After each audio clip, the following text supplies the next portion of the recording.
नमस्कार। मैं डॉक्टर मंदाली आपके उत्तम स्वास्थ्य की कामना करती हूँ। हम सभी निरोगी व जवान रहना चाहते हैं। क्या आप जानते हैं आपके स्वास्थ्य और सौंदर्य को सर्वाधिक प्रभावित करता है वो आपके शरीर में पानी की मात्रा। जैसे जैसे उम्र बढ़ती है शरीर में पानी की मात्रा भी कम होने लगती है और इसी का फलस्वरूप आपके सौंदर्य में भी कमी आती है और आपकी वर्क एफिशिएंसी भी कम हो जाती है। जैसे उदाहरण हम समझे झुर्रियों का आना। हम आज इसी बात पर चर्चा करेंगे। और एक और बात कहूँ तो जैसे तेज बुखार, कोरोना, मौसम में बदलाव, तनाव इत्यादि परि और रोजमर्रा के जो हमारे कार्य होते हैं, इससे भी हमारे शरीर से बहुत अधिक पानी की हानि होती है। और इस पानी का शरीर में फिर से जमा होना ये हमारे उत्तम स्वास्थ्य के लिए अत्यंत आवश्यक है। आज की भाषा में कहूँ तो ये एक बेस्ट इम्यूनो बूस्टर है। तो आज हम सिर्फ पानी का के बारे में हम चर्चा नहीं करेंगे। तो ऐसी कुछ रेसिपीज मैंने आपके लिए लाई है जो कि आपके ही खाने से संबंधित है, रोजमर्रा की है, लेकिन उसकी मात्रा बहुत महत्व की है और उसको हमने नाम दिया है वंडर लिक्विड्स, जिसके बारे में आप अंत में ही सुन पाएंगे। तो पहले हम ये समझते हैं कि हमारे शरीर में पानी का महत्व क्या है और पानी की मात्रा कितनी होती है।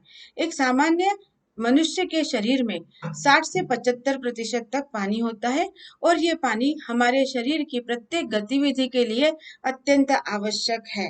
मतलब आपका शरीर का पूरा काम, आपका डाइजेस्टिव सिस्टम, आपकी ब्रेन एक्टिविटी, आपके वेस्ट प्रोडक्ट को बाहर निकलना, आपके शरीर की निर्मित होना, शरीर की वृद्धि विकास, इम्यून सिस्टम्स के इम्यून सेल्स का बनना, इन सब के लिए सबसे महत्व का कोई तत्व है तो वह है पानी। और इस पानी और आपके पचन तंत्र को भी ये मजबूत रखता है क्योंकि आपकी डाइजेस्टिव जूसेस ये भी बहुत ज्यादा पानी, उसके लिए बहुत ज्यादा पानी लगता है।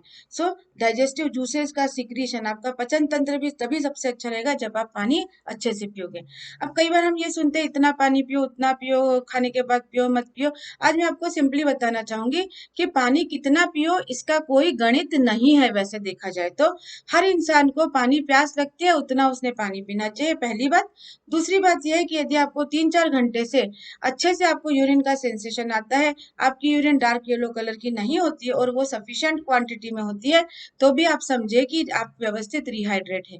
लेकिन कई बार ऐसा होता है कि कई लोगों को हम सुनते हैं क्योंकि वो लोग सिर्फ बहुत पानी पीते, सिर्फ पानी पीते। तो क्या होता है, खासकर डायबिटीज के साथ मैंने देखा है, और जो ओबेस है जिनको बोला जाता है पानी बहुत सारा पियो, या सामान्य लोग जैसे ऑफिस में काम करने वाले लोग बोलते हैं अच्छा आप बहुत काम करके थक गए, पानी बहुत पिया करो, पानी की कमी हो रही है। बहुत पानी पीते हैं लेकिन उसके बाद भी उनकी थकान वगैरह कम नहीं होती, क्योंकि सिर्फ पानी का कमी यहाँ पर नहीं है। तो पानी का अवशोषण भी बहुत महत्व का मुद्दा है जिस पर आज तक बहुत कम लोगों ने ध्यान दिया। हमको कई बार डॉक्टरी सलाह भी मिलती है कि आप इलेक्ट्रॉल ले लो या फिर सादा पानी 3-4 लीटर पियो। मरीज से 3-4 लीटर पानी भी पिया नहीं जाता, फिर वो बोल देता है कि पी लिया साहब, और फिर भी उससे मुझे फायदा नहीं हुआ। तो पानी के साथ हम थोड़ा सा समझेंगे कि जब भी आपको यूरिन के द्वारा या जहां पर स्टूल से जब भी पानी निकलता है, पसीना, हमने देखा है कि ये सबके सब में कैसे होते हैं, सॉल्ट्स होते हैं इनमें ना, खारे रहते हैं स्वाद में। तो मतलब ये शरीर में पानी के साथ साथ सॉल्ट्स की भी हानि होती है।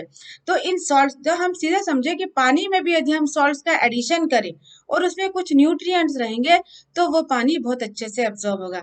ध्यान रहे कि कोई भी न्यूट्रिएंट ज्यादा ना हो। कुछ लोग क्या करते हैं, इलेक्ट्रॉल का एक पैकेट लाते हैं और वो लिखा रहता है 1 लीटर पानी का, लेकिन वो बनाते हैं थोड़े से पानी में और पी जाते हैं, बोले बहुत अच्छा लगा। लेकिन इस तरह की गलत प्रैक्टिस, आपने अपना जो अपना ट्रेडिशन है शरबत पीने का, उसमें भी हम लोग कई बार देखते हैं कि बहुत कॉन्सेंट्रेटेड शरबत पीते हैं। हमको शुरू में बहुत अच्छा लगता है वो शरबत पीने के बाद, लेकिन थोड़ी देर बाद हमको तेजी से प्यास लगती है।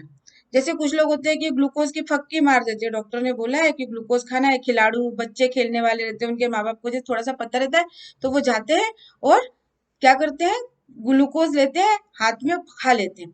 लेकिन इससे सेलुलर लेवल पर डिहाइड्रेशन होता है। शुरू में अच्छा लगता है लेकिन आपके शरीर में पानी जमा नहीं होता और फिर आप बोलते हो उसका फायदा नहीं हुआ।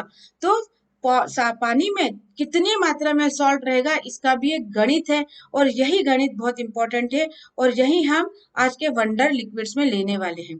अब यदि आप सादा पानी पीते हो तो ये क्या करता है, आपके ओवर टर्नआउट को बढ़ा देता है। मतलब जैसे आपने खूब सारा पानी पिया, वो जाकर के सर्कुलेशन में बहुत तेजी से बढ़ा और यूरिन में से ज्यादातर किडनी में से निकल गया, क्योंकि ब्लड वॉल्यूम को बढ़ाया।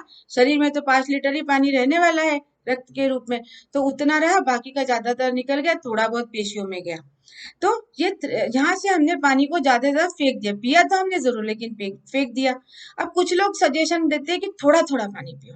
अब थोड़ा थोड़ा पानी पियो मतलब क्या हुआ, जितना आपने लॉस किया, मतलब इतना गया, एक घूंट पिया, आपके सांस से उतना ही लॉस हुआ।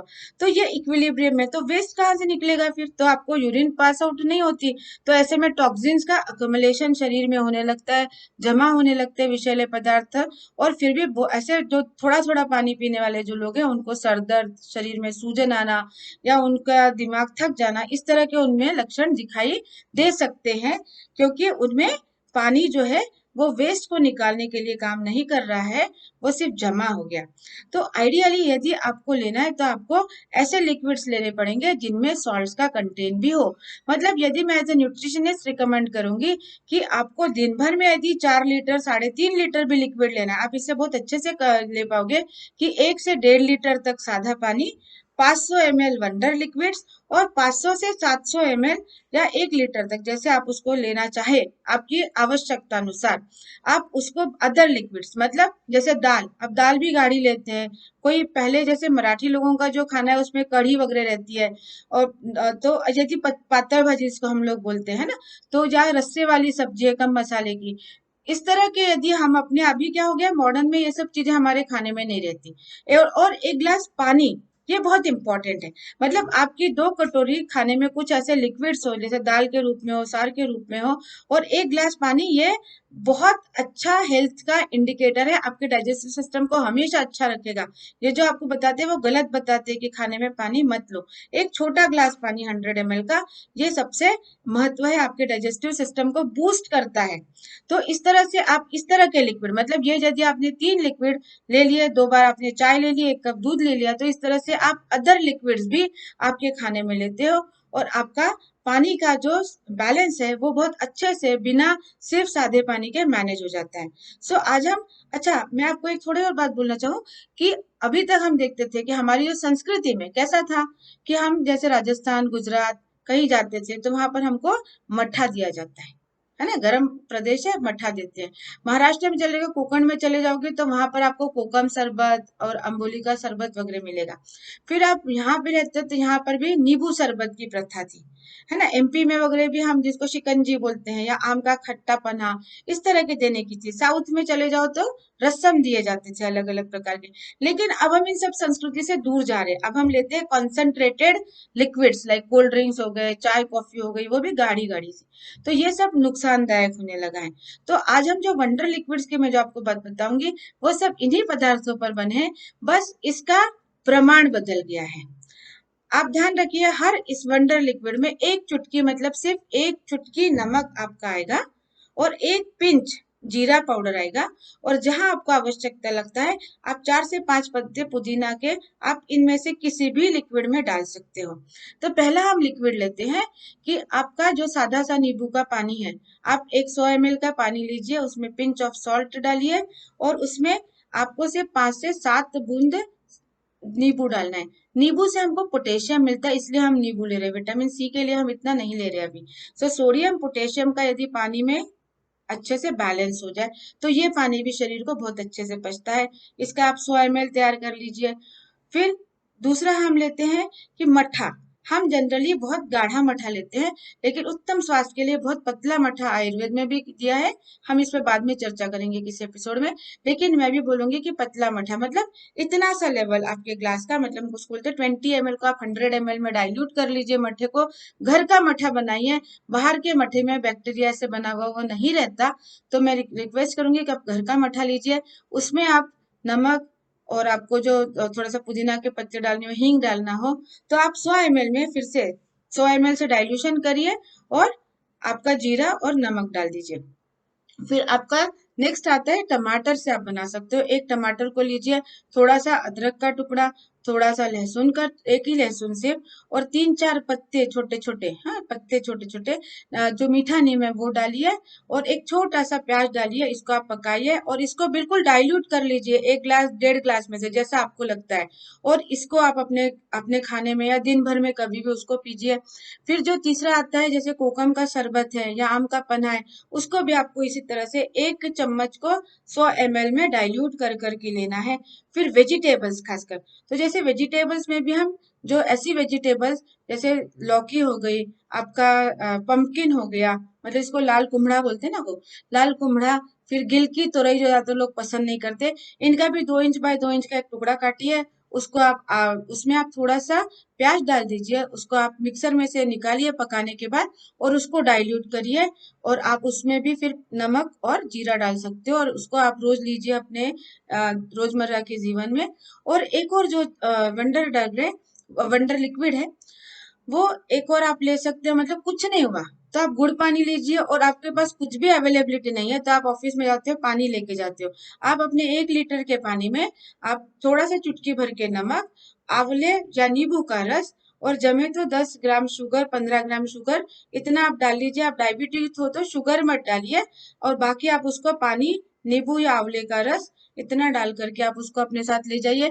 बीच बीच में 1 गिलास ये पानी और सादा पानी, इस तरह का कॉम्बिनेशन करिए। ऑफिस में भी आप एसी में बैठते हो या आप चलते फिरते हो, दोनों ही कंडीशन में बहुत ज्यादा पानी का ह्रास होता है। और इसको इस तरह से आप बहुत अच्छे से बिना पैसा खर्च किए आप अपने पानी के ह्रास को क्या कर सकते हो, रिकम्पनसेट कर सकते हो, अपनी बॉडी को रिहाइड्रेट कर सकते हो, और अच्छा स्वास्थ्य बिना किसी पैसा खर्च किए आपको मिल जाएगा। इसी तरह से आप जैसे दाल है, हम कई बार दाल ऑफिस में नहीं लेके जाते, तो आप ये काम करिए कि एक छोटे से बॉटल में या छोटे से ग्लास में इजीली आप ले सकते हो, ठंडा भी आप पी सकते हो उसको। तो आप उसको क्या करिए, 1 चम्मच भर पकी हुई दाल है, उसको भी बहुत पतला कर लीजिए, अच्छे से 100 ml पानी में उसको डाइल्यूट कर लीजिए, और उसमें आप थोड़ा सा नमक डाल दीजिए, पिंच ऑफ सॉल्ट डालिए। अब दाल में कैल्शियम वगैरह भी है, बाकी मिनरल्स भी है, तो क्या हुआ, ये दाल का पानी भी अच्छे से पेट में जाकर के मतलब आपके पेट के सिस्टम को भी रिहाइड्रेट करेगा, बॉडी को रिहाइड्रेट करेगा, और आपके डाइजेशन को, आप यदि लंच में इस तरह का पानी लेते हो तो ये आपके पूरे मेटाबॉलिज्म को बूस्ट करेगा, आपके खाने को पचाने में मदद करेगा। जो खाने के बाद शायद बहुत सुस्ती आती है कभी कभी, उसका एक कारण डिहाइड्रेशन भी होता है, एक कारण, तो वो भी आप उससे बच जाओगे। और इस तरह से हम इन वंडर ड्रग्स को अपने जीवन में मतलब बैलेंस करें, सादा पानी, वंडर लिक्विड्स, और आपका अदर लिक्विड्स, इस तरह से यदि आप लेंगे तो आपको अच्छा उत्तम स्वास्थ्य बिल्कुल बिना किसी पैसा खर्च किए आपको सिर्फ मैनेजमेंट के द्वारा आ जाएगा। और हर बीमारी का व्यक्ति, सिर्फ किडनी और सोडियम पोटेशियम का जिसको कुछ इम्बैलेंस है, ऐसे व्यक्ति को छोड़ करके हर बीमारी का व्यक्ति ये पानी पी सकता है। आयुर्वेद के हिसाब से भी जिसको अर्थराइटिस भी है वो भी इनमें से कोई भी पानी पी सकता है, उसको इससे किसी भी प्रकार की हानि नहीं होगी। आप बस मात्राओं का ध्यान रखिए। आपके उत्तम स्वास्थ्य की कामना के साथ मैं आपसे विदा लेती हूँ। नमस्कार।